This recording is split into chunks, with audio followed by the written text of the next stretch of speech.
नमस्कार, मैं screen writer, spiritual reporter, professional author Mrityunjay Anupriya और आप देख रहे हैं BHPM। BHPM एक आध्यात्मिक चैनल है।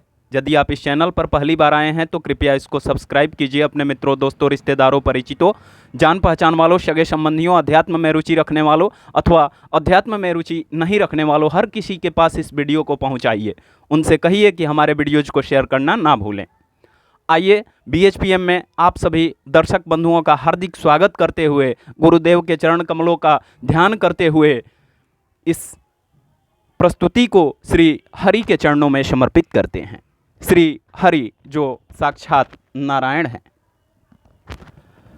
आज की इस प्रस्तुति में जिस वीडियो के टाइटल को मैं लेकर उपस्थित हुआ हूँ, इससे आपको रूबरू कराता हूँ। आज के वीडियो का टाइटल है सद्गुरु का महत्व। गुरु किसको करें। ममता कुमारी इंदौर से हैं।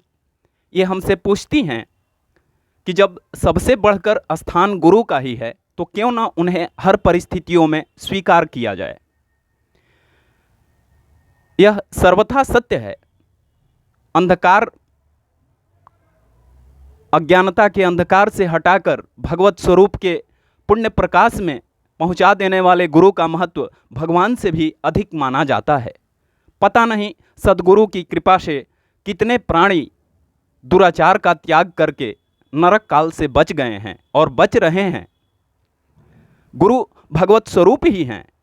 ऐसे सद्गुरु बड़े ही पुण्य बल और भगवान की कृपा से प्राप्त होते हैं। सद्गुरु के चरणों में बार बार नमस्कार। गुरुर् ब्रह्मा गुरुर्विष्णु गुरुर्देवो महेश्वरः गुरु साक्षात् परम ब्रह्म तस्मै श्री गुरुवे नमः। अज्ञानतिमिरान्धस्य ज्ञानाञ्जनशलाकया चक्षुरुन्मीलितं येन तस्मै श्री गुरुवे नमः।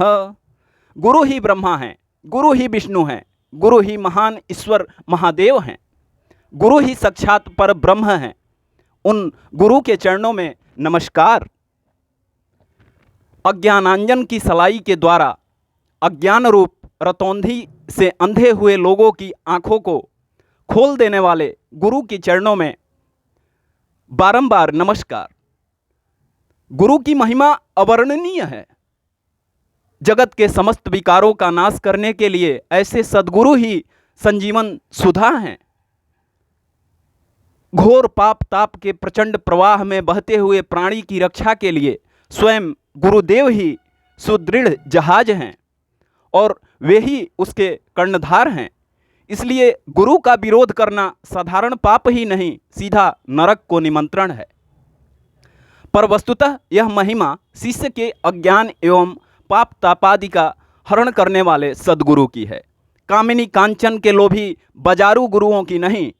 गोस्वामी जी महाराज कहते हैं, गुरु शिष बधिर अंध का लेखा, एक न सुनई एक नहीं देखा, हरई शिष्य धन शोक न हरई, सो गुर घोर नरक महु परई।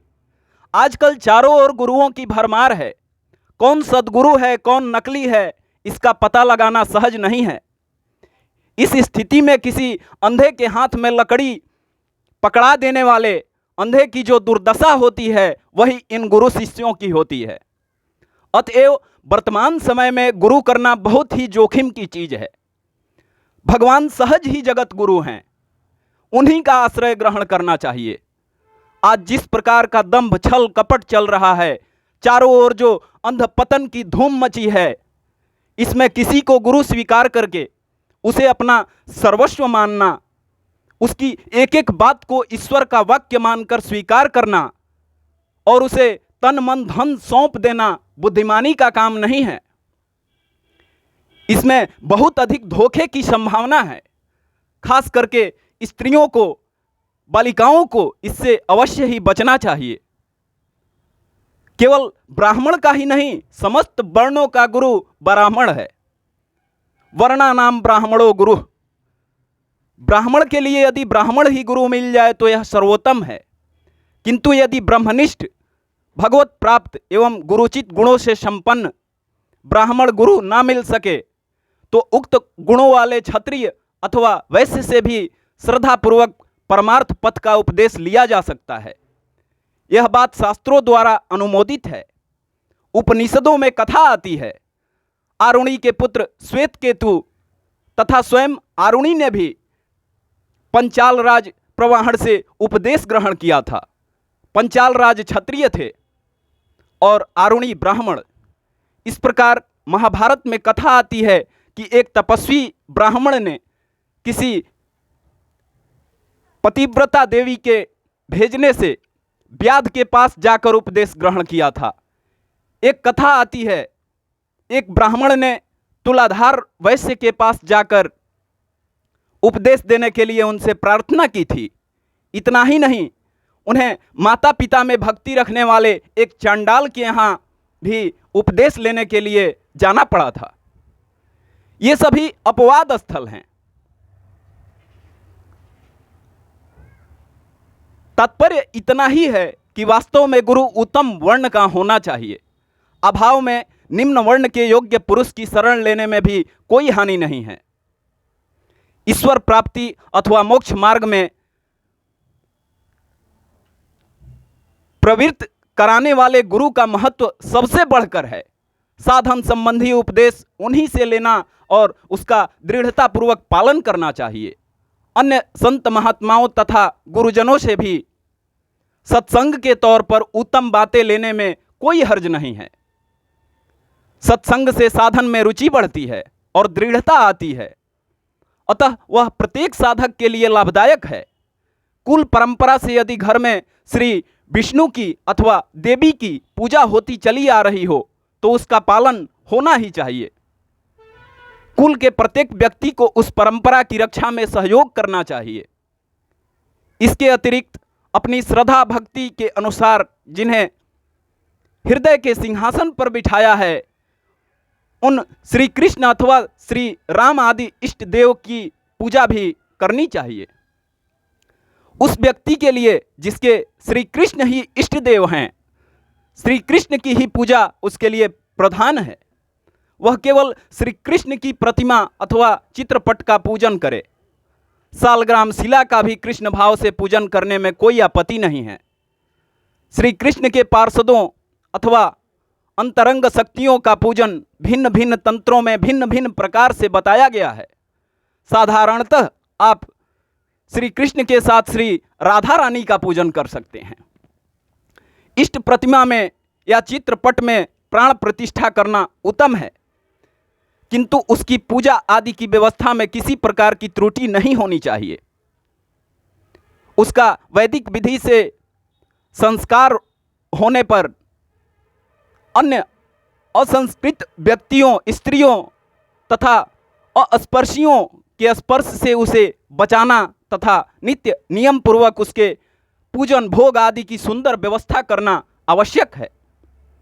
यदि इस तरह की व्यवस्था और विधि निषेध के पालन में अड़चन हो तो वैदिक विधि से प्राण प्रतिष्ठा ना करके भावना द्वारा भगवान को सर्वत्र व्यापक देखते हुए प्रेम पूर्वक उनका पूजन करना चाहिए।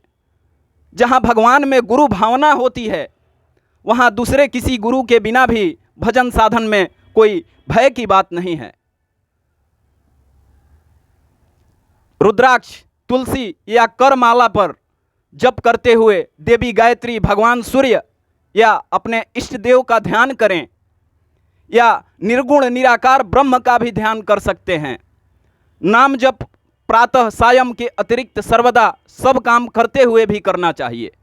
हरे राम राम राम हरे हरे, हरे कृष्ण कृष्ण कृष्ण हरे हरे, इस मंत्र का उच्चारण उच्च स्वर से भी करना चाहिए।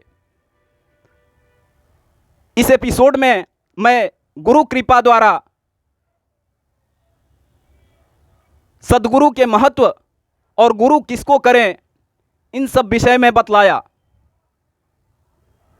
फिलहाल इस शो से मुझे दीजिए इजाज़त। बहुत जल्द आपसे हमारी मुलाकात होगी एक ऐसे ही आध्यात्मिक प्रस्तुति के साथ। आप लगातार देखते रहिए BHPM। व्हाट्सएप तथा विभिन्न माध्यम से जुड़े हुए BHPM के अन्य दर्शक भी इसका निःशुल्क लाभ उठा सकते हैं। यूट्यूब पर BHPM आरा नाम से हमारा एक चैनल है। शुरुआती 5000 दर्शकों के लिए निःशुल्क आजीवन अस्थायी सदस्यता का एक अभियान चलाया जा रहा है। यदि आप इस वीडियो को पहली बार देख रहे हैं तो आज ही यूट्यूब में सर्च कीजिए BHPM आरा और हमारे इस चैनल को सब्सक्राइब कीजिए। निःशुल्क आजीवन अस्थायी सदस्यता प्राप्त कीजिए। लगातार बने रहिए BHPM के साथ। मुझे दीजिए इजाज़त। नमस्कार।